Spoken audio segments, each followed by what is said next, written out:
Hi, everyone, and welcome. Thank you so much for joining us today. Before we get started, if anyone does pop into the live session, if you require captions, please click the CC button at the bottom of your screen. They should be ready to go for you. I did hear someone suggest that there is a way in Zoom settings to force captions on as the default. So I'm going to be looking into this for our next webinar because that seems like a much more accessible way than making people turn them on if they need them. I also want to note this session is being recorded and we will share a replay afterwards. For those who don't know me, my name is Emma Brown and I'm the founder of Whimble. We are a care tech platform available in Ottawa and Toronto so far. And we exist to make personal care more accessible by connecting people who need short-term, urgent, or flexible client or human-centered care with experienced vetted attendants. We also partner with families, communities, and organizations to help navigate care and support systems in real life. Today's conversation, I'm so excited for, focuses on accessible travel, very exciting topic, and it's something that I feel can sometimes seem super daunting and require a ton of additional planning for people with disabilities to navigate. So we'll be talking about how thoughtful planning, shared experiences, and practical tips can make travel smoother and more accessible. So happy to be joined by Tori Hunter, an accessible travel blogger and content creator. Tori shares practical, experience-based insights on navigating travel as a power wheelchair user, and her work helps other disabled travelers plan their own trips while also advocating for more accessible and inclusive tourism experiences. And there is a lot of advocating to be done on that front for sure. So Tori, thank you so much for being here today and for sharing with our community. Thank you so much for having me. I'm really excited. Amazing. So to start us off, how did you get into accessible travel blogging? I feel like that's a lot of people's dream job. Yeah, to be honest, I actually started during the pandemic. Like a lot of people, I was at home. I didn't have a lot on the go. I had just graduated and was in this limbo of being like, how do I fill my time? And traveling is something that I've always loved so much. And of course, during that period of time, I wasn't able to travel a lot, and that was something that I missed. And it's something that a lot of people have always, just friends that have disabilities like mine, have always come to me for advice about because there are so many complexities to traveling with a disability. So it's always something that I feel like I've been able to point people in the right direction too. So honestly, it was just out of boredom in a way that I just started writing about my past travels. And I thought, even if this just can help one person plan a trip, then to me, that was all worth it. And then, yeah, from there, it just took off. And now I do content on my social media as well as writing blogs. I've worked with tourism boards, specifically a lot of tourism boards in Ontario to show what accessible travel can look like. So, yeah, it's been an exciting journey overall, and it's just been really cool to be able to help people in that capacity. And like see cool stuff. Exactly. Side bonus. Absolutely. When you're starting to look at planning a trip, can you give us a sense of what that planning process looks like? What's the first thing you do when you're behind the scenes when you're starting to look at going somewhere? Yeah, absolutely. I think for me, transportation is the biggest one. So I'm a power wheelchair user. Because of my disability, I'm not able to really transfer out of my chair easy. I can't sit in a standard vehicle and fold up my chair and put it in the back. So everything I do has to have fully accessible transportation. So that's really the first place that I start. And I think the biggest logistical challenge, because it doesn't matter if I can get a plane to that destination. If I can't leave the airport to get to my hotel, then it doesn't matter. I can't stay there. So I think that in terms of behind the scenes, transportation is absolutely the biggest one. And it's like where I have to start every single time. And ideally, moving forward, you've been to every place and have the list of resources. But like when you're going somewhere that maybe other travel bloggers haven't written about or haven't explored yet, like where do you go? I sometimes see in Facebook groups people like sharing random dudes' WhatsApp numbers, being like, oh, call my buddy with a van. Is that what you're doing typically? Or how are you Yeah, finding that? basically, it's just a lot of searching things on Google, seeing if there's not a website that has, here, we have accessible vehicles. It's calling individual taxi companies, inquiring, it's looking on. I find Facebook community groups just such a great place. There's so many just accessible travel groups where people share amazing tips. So even posting in their Reddit threads, like all the places where we can just share information, as people with disabilities, it's just so helpful because hearing those first person experiences is also incredibly helpful for me as a power wheelchair user because yes, the destination might say have an accessible taxi, but a lot of times they're designed for smaller manual wheelchairs and the headroom. I can't actually get in a vehicle without scraping the top of my head off the top of the vehicle. So actually just hearing firsthand experiences from other people to be like, hey, how tall is your wheelchair? Were you able to fit in? Were you able to fit luggage in with your wheelchair, or did you have to book a separate taxi? So all those things are really important. And yeah, Facebook is just a really great place to go for that. And do you find you're typically able to get enough information about the realistic expectation? Because I know in Ottawa, my brother really struggles because we don't have Uber WAV. Is that what it's called? That you have Yeah. available in Toronto? We don't have Yes. that at all here. You require 24 hours notice to book a paratranspo, like the accessible city bus equivalent of Wheel-Trans. Mm. And there are wheelchair accessible van taxis, but most of them are subcontracted to paratranspo. So even if you tried to call a taxi company to book an accessible van, there's no guarantee you're going to get one, or you might be waiting like hours and hours, which has happened to him before. And I know people have also mentioned that the Uber, is it WAV? Is that what people say? Yeah, I think either WAV or WAVE. I don't Okay, know. okay. Yeah, I Yeah. didn't know if it was wave and I sound like an idiot. No. But I know people have also mentioned that sometimes isn't super reliable in Toronto either. So I'm just curious, if do you get to a destination, know, yes, somebody's going to be there to meet me at the airport, or are you arriving being like, okay, let's hope this works? Yeah, I mean, for me, I think that unfortunately planning things spontaneously, it's just too risky. I'm a pretty organized and type A person anyway, so I just feel like for my own peace of mind and knowing that I've spent so much money on this vacation, I want it to go well. I don't want to get there and realize, oh, I actually can't leave my Mhm, resort or I can't get to this thing that I really want to do. mhm, So I typically, whenever possible, plan my itinerary like very detailed, and mhm, we don't just book transport from the airport to the hotel. We book in advance transport to dinner reservations to whatever we may be doing. So I find that is the thing about when you travel with a disability, depending on your accessibility needs, you might not be able to be as spontaneous as you want. But again, I think it's all a trade-off because mhm, I that's okay to me because I want to be able to experience these destinations. And if it just means I have to plan a little bit more, then so be it. I will do that. mhm. Yeah, it's hopefully all worth it when you get there and everything goes smoothly. Exactly. Okay, so we've talked about transportation. Are there any other like critical things that you'd recommend travelers with disabilities research or confirm the details about before booking something? Yeah, it's a hard question to answer because I think it really is so individualized based on your accessibility needs. But for me, just again, speaking from my own experience as a power wheelchair user, not only is transportation important, but actually the plane to get to the destination. And I know that flying is a big source of stress for a lot of folks with disabilities, especially if you're traveling with a motorized wheelchair. So I think that's something that I plan a lot in advance as well. One thing that I've learned over time is that the bigger the plane is, the more likely they're going to be able to accommodate your mobility aid, and the more likely it is that it won't be damaged when you get to your destination. So when I'm looking at destinations that I want to go to, I also need to make sure that the plane that takes me to that specific airport is going to be big enough. And sometimes that also depends on the time of year, right? If you're going somewhere in the Caribbean, they're going to have the bigger planes in the winter months, but not necessarily in the summer months. So looking at the flight schedule, and if you go in when you're booking on Air Canada or WestJet or whatever airline, you can go in and click on the seat map, and that will tell you the exact plane and how big it is. And then from there, you can do your research to say, okay, how big is the cargo door?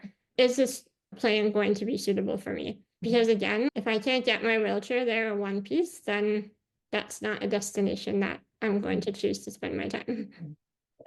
I always think back to my conversation with Tim Rose is if you do your research and you book the plane knowing this, you're like, okay, I'm getting on this size of plane because I know it can accommodate me.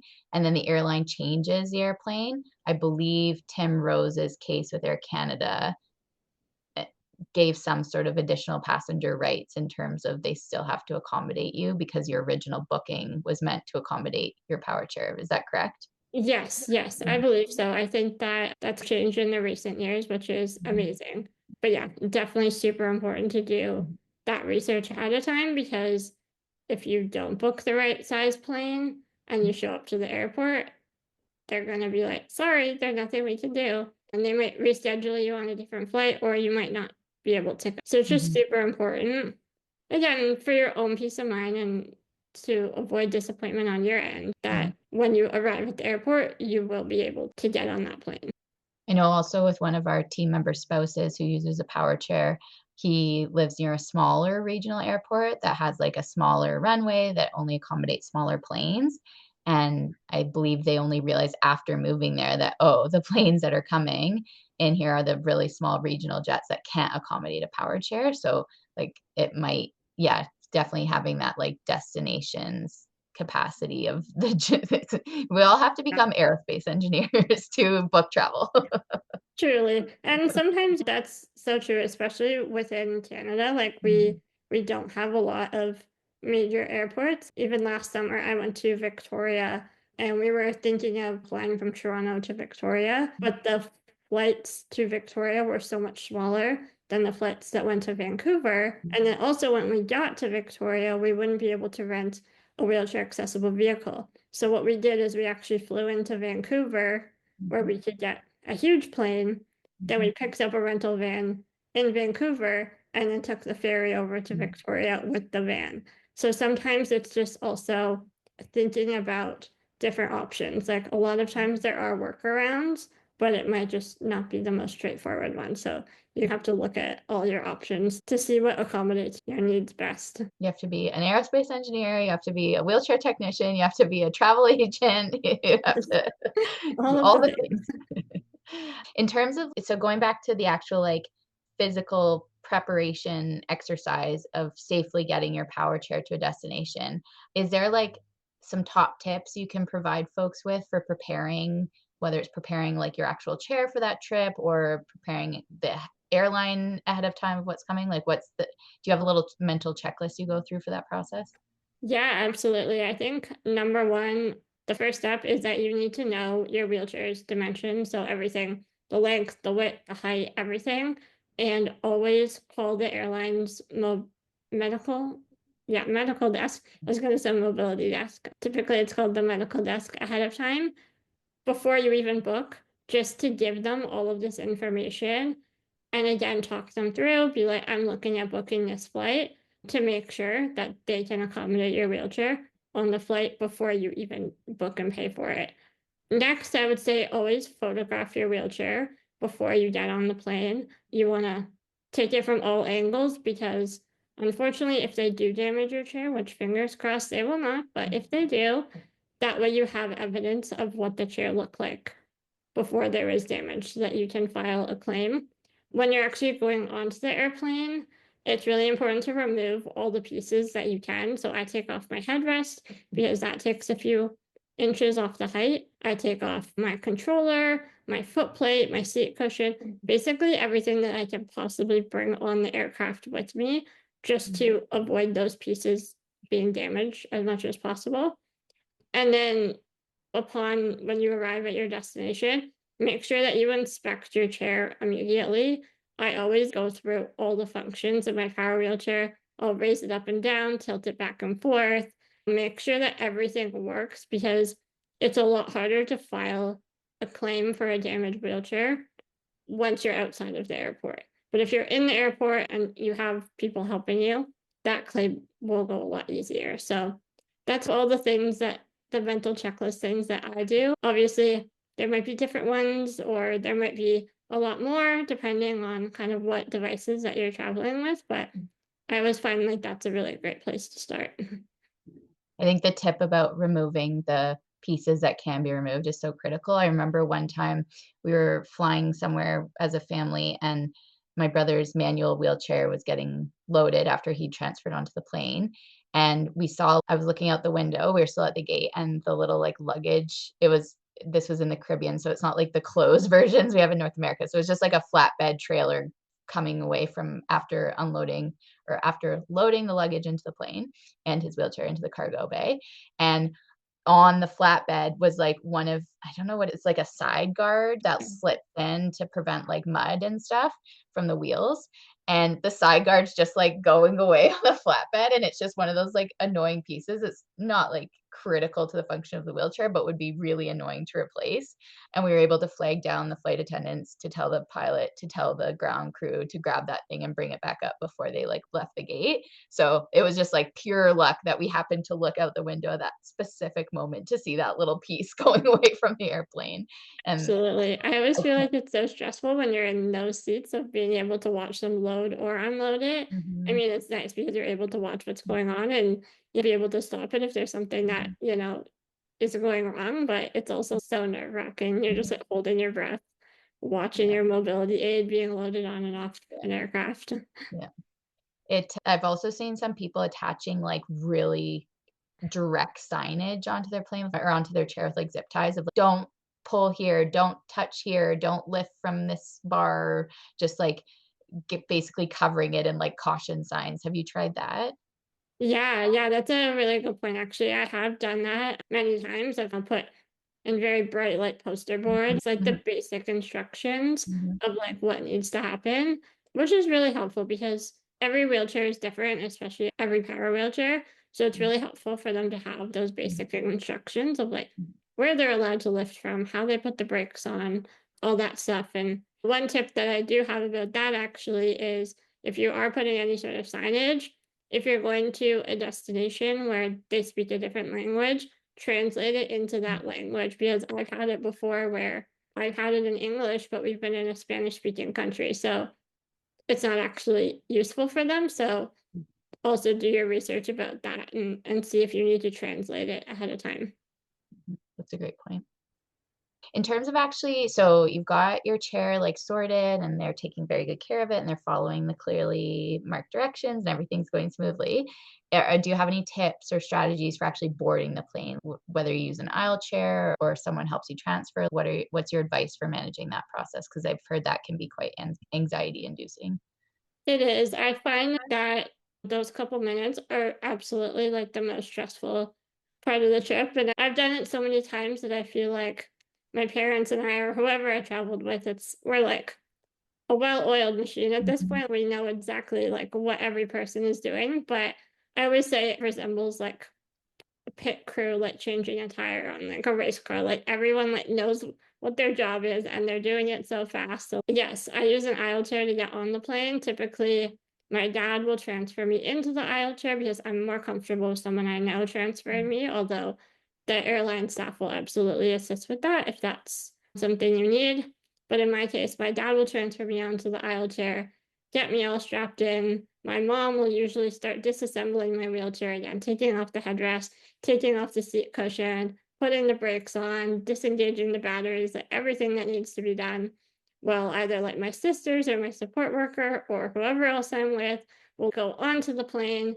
And I travel with tons and tons of pillows and wedges because I'm not really able to support myself outside of my own wheelchair. So we have to bring a ton of straps and pillows and all the things to make that comfortable for me.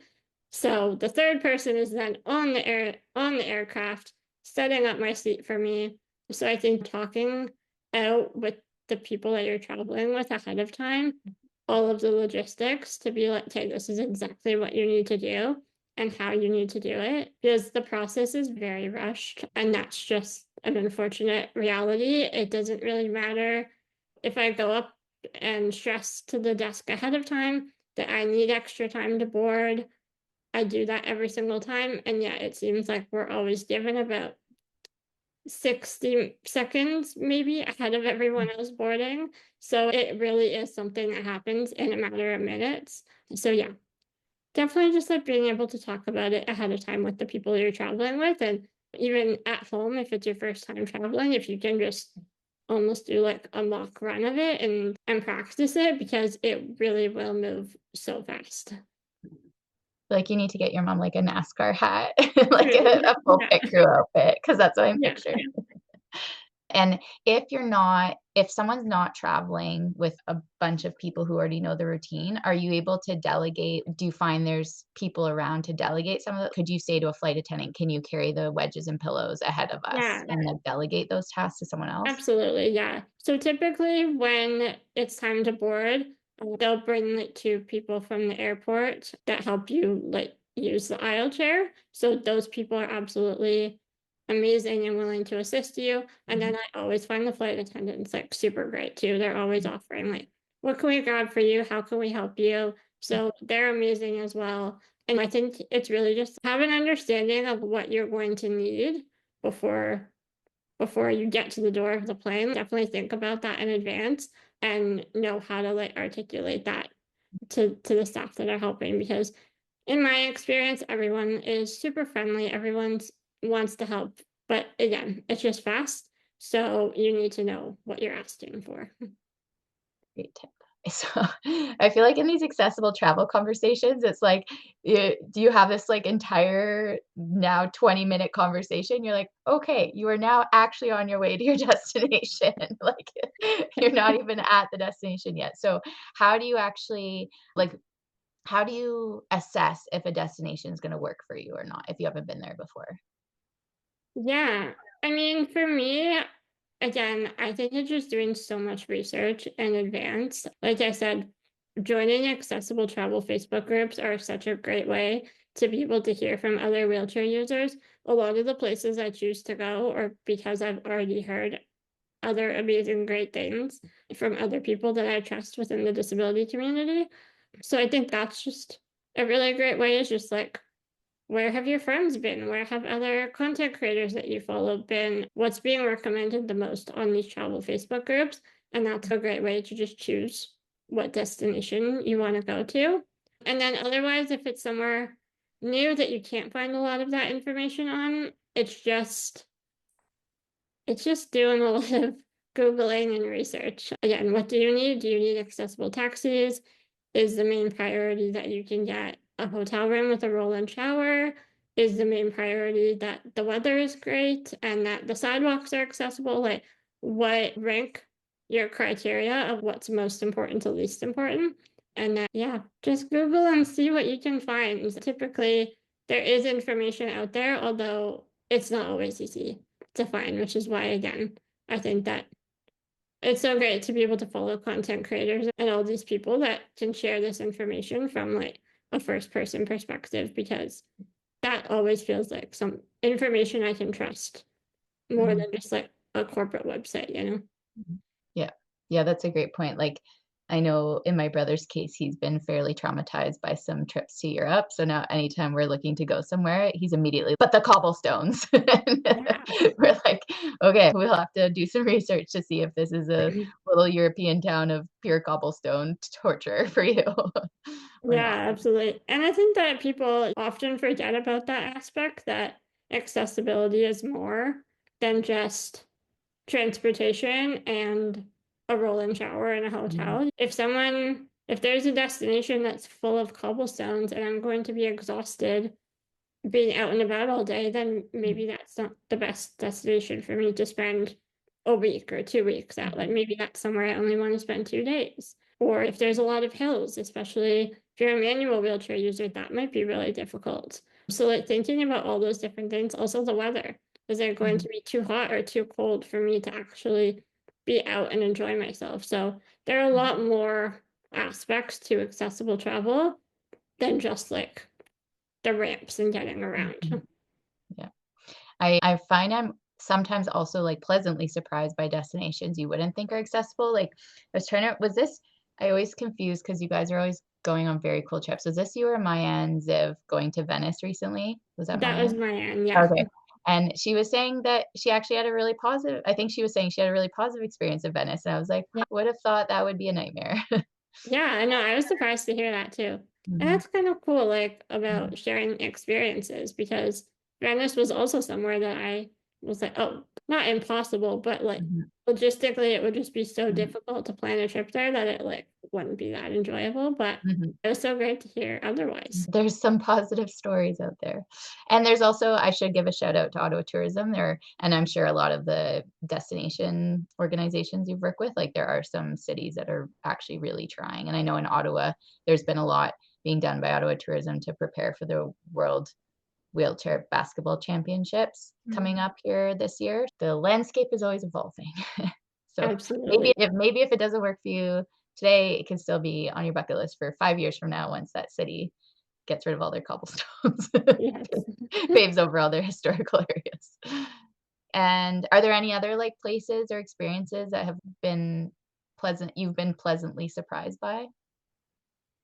I think for me, like I always get so surprised and excited when I see like nature and accessibility interacting because I feel like nature is often one of those things that just feel so off limits, especially if you are a power wheelchair user. And I of course love city exploration as well, and I love European cities and all that kind of stuff. But it's just so nice when I can find like a fully accessible like trail that I can go on or a hike. Like that always feels so special to me. And one of the things that I really loved when I was in British Columbia, we did the Sea to Sky gondola in Squamish. And the gondola was fully accessible, but also the suspension bridge across. So that was so cool because I feel like that's just like one of those adventure type things that you never really anticipate that you'll be able to do in a power wheelchair. And the fact that they were able to make it like fully accessible was just like such an incredible experience. And I feel like when you look at things like that and how easily and seamlessly they were able to make it accessible, you're like, wow, like it really is possible to make anything accessible. You just need good designers, you need good problem solving. But yeah, I think that's just such a great example. I love being in nature and that always feels so special. Mhm. That's awesome. I know there's also an organization here in Ottawa called Freedom at Depth Canada, and they train disabled scuba divers and go all over the world. My brother's been part of their program for decades now. So that's also finding like hobbies or activities, or I know a lot of the power wheelchair hockey teams travel a ton for tournaments. So like Mm, finding kind of that hobby or that like passion that takes you these places is also a cool way to combine different interests. yeah, absolutely. Okay. Have you had any in terms of, like, documenting accessibility reviews or documenting your personal experience, have you had I'm just curious if you've had any interesting outcomes from documenting both the good and then maybe the not so good stuff? Have you seen any change action from stuff you've raised awareness on? I have actually, yeah. And I think that's really the cool thing about being able to share our stories online is that it does have an impact. Both sharing the positives, I've had countless wheelchair users and families reach out to me and say, thank you for sharing that. We were able to visit this destination and your itinerary helped us so much. And that always just feels so incredible. But then at the same time, like sharing some of the more negative experiences can push companies and places into making a change, especially oftentimes they're they have no idea that this is a Mhm, problem, right? They're mhm, very ignorant to the fact that not everyone is having a great experience there. So I think calling that out is so important. And one example I have of that is a couple of years ago, I posted a video of me getting off the plane in Costa Rica, and I had to be carried down all of these steps in an aisle chair that was like half broken, and it was a very scary experience for me. And I just posted it on, it was actually National Accessibility Day, just to call out the realities of air travel for wheelchair users. And that did create big change because the airport actually reached out to me directly and they were very apologetic and they were like, this is not what we want. And because of my video, they actually ordered a ramp so that the aisle chair can be pushed down a ramp if a tarmac isn't available versus having to be carried downstairs. And we had a very open discussion, and they were so open and willing to like hear my story, to hear what solutions I could propose. And they took action on that. And I feel like that's just incredible because now going forward, every wheelchair user that lands at that airport is not going to have the same experience that I had. I do think it's important. Sometimes it can feel very heavy to constantly be advocating for these things. And I completely understand. I've had mental burnout myself from just feeling like I need to share my story all the time to make change, but it really does make an impact. Yeah. It's like the hopefully the good outweighs the like the burnout and the exhaustion of constantly having to be having these conversations. Exactly. Yeah. Okay, I just want to note we'll go to audience questions soon, and we have a couple that have come in already. Ooh, we got some good questions. So if anyone has questions, feel free to put them in the chat or in the Q&A box. Before we go, what's my final question going to be? Or before we go to the audience Q&A? Yeah, I'd be curious. Obviously, there's still a ways to go with a lot of destinations and a lot of aspects of travel, but what would you say is the most positive change you've seen in terms of the tourism industry? And B, what's like still the biggest challenge that needs to be addressed? So best Yeah. and worst. To, to me, I think the most positive change is simply the fact that I think destinations are really starting to see disabled travelers as like a market that they need to be catering to because I always tell people like when you're catering to the disability community, it's not that one single person with a disability. Sometimes I've traveled with my entire extended family of 25 people, you know, when if we go away for a destination wedding or a huge family vacation. And so the decision for us to spend our money is not just my money, but it's all of us. It's all where all of us are choosing to go to spend our time. So I think that it's been really positive to see destinations really starting to understand this. I feel like go back 10 years ago, accessible information was like almost impossible to find. And I don't necessarily feel that way anymore. I feel I've seen major brands working with disabled content creators, tourism boards. I know even like right now, Virgin Voyages is doing their big like TikTok creator cruise, and I've seen quite a lot of wheelchair users go. And I feel like that's just so amazing to see that they're realizing that we are a market that deserves attention and that they should focus their marketing dollars and awareness on that. So I feel like that's the biggest thing that I've seen in a positive direction. In terms of challenges, I think the biggest challenge is like accessibility. It's very inconsistent, especially across countries, you know, what's accessible in the US, where they have the Americans with Disabilities Act, versus Mm, what's accessible in Europe is like completely different. So I think that a lot of times, again, as we've talked about many times, it does land on the disabled person themselves to have to decipher all this information. So I think that maybe just having a little bit more standardization, or at the very least, just more open communication of, hey, this is the areas that we really shine, and this is what's accessible about our destination. And on the flip side, here's what we could do better, and here's what's not fabulous. Because I think that open communication is just so important. Because I don't expect everything to be perfect. Like, no destination in the world can be perfect for every single person with every single access need. But just having that transparent information out there so that I can make an informed decision for myself is so important. And I just wish that information was a bit easier to find sometimes. a great point. That's a big theme that's come out of the work that Ottawa Tourism has been doing is like updating if you're a hotel or you're a restaurant or you're an activity excursion operator, whatever you are, have a very clear description of what you can and have not yet offer on your website so that people can make informed choices for themselves based on their own needs. Mhm. Okay, let's go to the audience. I was smiling when you mentioned Virgin because somebody in our audience has definitely seen these TikTok campaigns because they have a specific question about Virgin cruises. So Katie says, I'm considering an accessible cruise in October with Virgin Voyages. Tori, have you cruised with Virgin? How would you rate their accessibility and their excursions?